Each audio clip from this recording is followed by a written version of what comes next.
Hello friends, welcome to my channel desi terrace garden. जैसा कि आप देख रहे हैं, ये है हमारा एक बहुत ही प्यारा सुंदर हेबिस्कस प्लांट जिसकी ग्रोथ आप सभी देख सकते हैं। ये पूरे 2 साल का प्लांट है और उस पर काफ़ी सारी नई नई लीव्स और नए नए बड्स भी आ रहे हैं। सो गाइस, आज हम जानेंगे कि हम अपने मैंगो प्लांट की केयर किस तरह से की सकते हैं।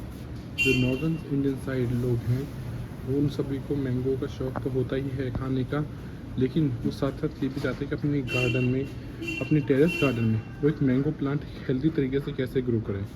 तो आज हम जानेंगे कि हम ऑर्गेनिकली एक मैंगो प्लांट की केयर कैसे करें और उसे कैसे ग्रो अप करें। सो जैसा आप देख सकते हैं, ये है मेरा मैंगो प्लांट जो कब तकरीबन 1 साल का है। आप देख सकते हैं, मैंने इसे 15 बाई 15 के कंटेनर में लगाया हुआ है और इसकी हाइट करीब 3 फीट हाइट है इसकी। आप इसकी ग्रोथ दे सकते हैं, अच्छी तरह से अच्छे से ग्रोथ कर रहा है।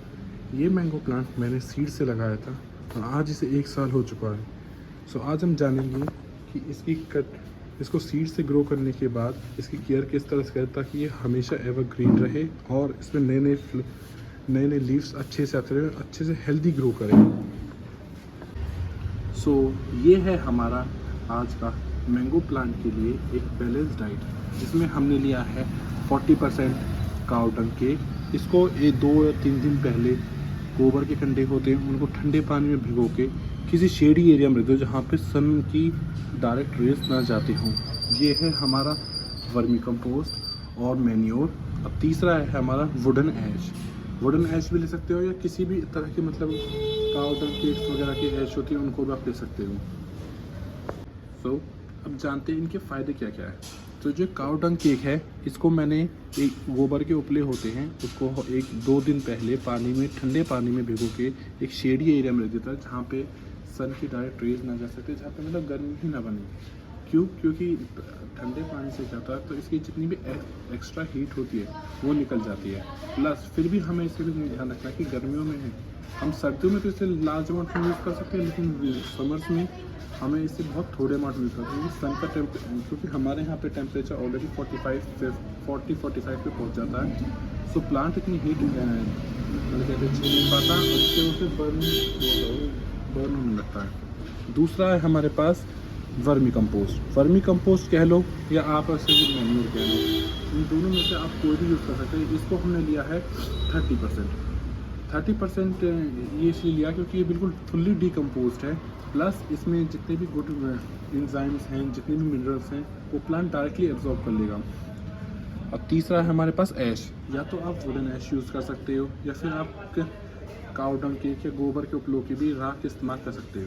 अब हम जानेंगे इनमें मिनरल्स क्या होते हैं। गोबर के उपले जो होते हैं, ये वाला पोर्शन आप जो देख रहे हो, इसमें काफ़ी ज़्यादा नाइट्रोजन, फॉस्फोरस और पोटेशियम, यानी सीधी भाषा में कहें तो इसमें NPK होता है, जो कि ऑर्गेनिकली काफ़ी रिच होता है। और प्लस ये फुल्ली डिकम्पोज नहीं, तो ये धीरे धीरे डिकम्पोज होता रहता है और प्लांट को एक लॉन्ग लाइफ, एक बैटरी की तरह चार्जिंग देता रहता है। दूसरा ये हमारे पास है मैन्योर और वर्मी कंपोस्ट, जो कि फुल्ली डिकम्पोज्ड है। इसमें क्या है कि प्लांट को अभी जो रिक्वायरमेंट चाहिए उनको फुलफिल करेगा।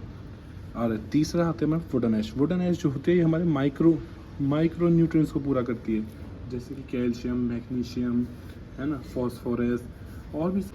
जैसा कि आप जानते हैं कि वुडन ऐश जो है हमारे मिडिवल टाइम से लोग यूज़ करते आ रहे हैं अपनी एग्रीकल्चर में, और जितने भी अपने गार्डनिंग वगैरह होते थे, जो रॉयल कोर्ट्स होते थे, उनमें वुडन ऐश का बहुत ज़्यादा है।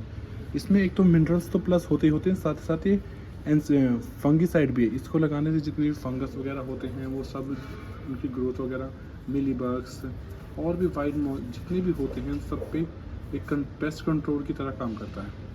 अब देखेंगे कि हमने करना क्या। अब हमने इन तीनों को लिया है 40-30 की रेशियो में। अब हम इनको मिक्स करके फिर अपने मैंगो प्लांट में दे देंगे। जैसा कि आप देख रहे हैं, ये है हमारा मैंगो का प्लांट जो कि अभी फुल्ली अच्छे से ग्रोथ कर रहा है। और जैसा कि आप देख रहे हैं, मैंने इसमें फुल्ली से डाल दिया है और ये कम से कम इसका जितना आधा स्पेस था वो सब भर चुका है। स्टार्टिंग में आपको तो लगेगा कि हमने बहुत ज़्यादा डाल दिया, लेकिन नहीं, साथ साथ जब ये फुल्ली डिकम्पोज होगा तो इसका अमाउंट हाफ हो जाएगा और ये अपने ओरिजिनल साइज़ पे आ जाएगा। सेकंड टिप में हम जानेंगे इसका हेल्थ के लिए क्या और ज़रूरी है। वो है हमारे पास वाटर। आप मैंगो प्लांट अगर आप ग्रो कर रहे हो तो आप उसे डेली कम से कम 4 से 5 लीटर पानी तो आप उसे डेली दो। अगर उसमें, जैसे कि आप देख सकते हैं मेरा 15 बाई 15 का पॉट है, इसमें इतना पानी होल्ड नहीं कर पाता, इतनी सॉइल नहीं कि वो सारे पानी कर पाता, तो एक्स्ट्रा पानी होगा वो निकल जाएगा। लेकिन एक मैंगो के प्लांट के ग्रोथ के लिए सबसे मेन एफिशिएंट होता है सिर्फ गुड अमाउंट ऑफ वाटर। जितना अच्छा आप उसे वाटरिंग करेंगे, उसमें मेन्यू डालेंगे, उसकी हेल्थ उतनी ही अच्छी होगी। क्योंकि आम के पेड़ ज़्यादातर आपने देखा होगा वो सब क्ले सॉइल में होते हैं, चिकनी मिट्टी वगैरह जैसे होती है उसमें होती है। उनमें इतना अच्छे से ग्रोथ क्यों होता है कि, लेकिन तो उनमें मिनरल्स होते हैं जैसे जिंक, कैल्शियम, फॉस्फोरस, ये बहुत अच्छे मात्रा में होता है। दूसरा उनकी वाटर होल्डिंग कैपेसिटी, वो वाटर को काफ़ी टाइम तक अपने अंदर होल्ड करके रख सकते हैं। नहीं कि इसे एक ऐसी जगह रखें जहाँ कम से कम इसे दिन की 6 से 7 घंटे की सनलाइट ज़रूर मिले। जैसा कि आप देख सकते हैं मेरे अभी शाम का समय है, उस कॉर्नर में अभी इतनी धूप नहीं है, लेकिन सुबह से 7-8 बजे से लेके और शाम के 2-2:30 बजे तक इसमें धूप खूब अच्छे से आती है। तो इस प्लांट की जो जितनी भी सनलाइट की रिक्वायरमेंट होती है वो पूरी हो जाती है। और इसकी आप फायदा देंगे, और इस पे आप 3 से 4 दिन में वाटर शावर ज़रूर करें। मैंगो के प्लांट को वाटर शावर बहुत पसंद होता है। जितना उससे आप वाटर शावर करेंगे, उसकी लीव्स क्लीन रहेंगी, उतना अच्छा वो फोटोसिंथेसिस वाला प्रोसेस कर पाएगा, अपनी ग्रोथ को इन्हेंस कर पाएगा। और जैसा कि मैंने आपको बताया था स्टार्टिंग में, मैंने काऊ डंकी को सोक करके रखा था, तो ये है उसका रिजल्ट। मैंने पूरे 2 काऊ डंक को 2 दिन पहले सोक कर रखा था, तो अभी फुल्ली इनकी हीट निकल चुकी है।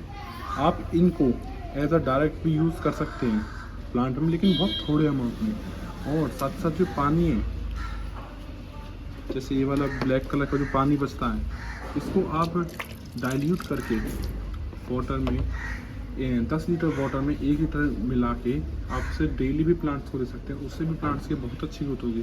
गोबर के उपले का सबसे मेन बेनिफिट यही है कि आप उसको तो यूज़ करते हो, लेकिन जो साथ में उसका पानी होता है हम उसे वेस्ट नहीं करते, हम उसे भी अपने प्लांट्स में यूज़ करते हैं। वो भी है उसमें एक बहुत अच्छी इनहेंस और अच्छी ग्रोथ देता है। And this is my final look of my plant. So, if you like this video and if you get some if you like the video and get knowledge about the caring tips of the mango plant, please like, comment and share and subscribe to my channel Desi Terrace Gardening।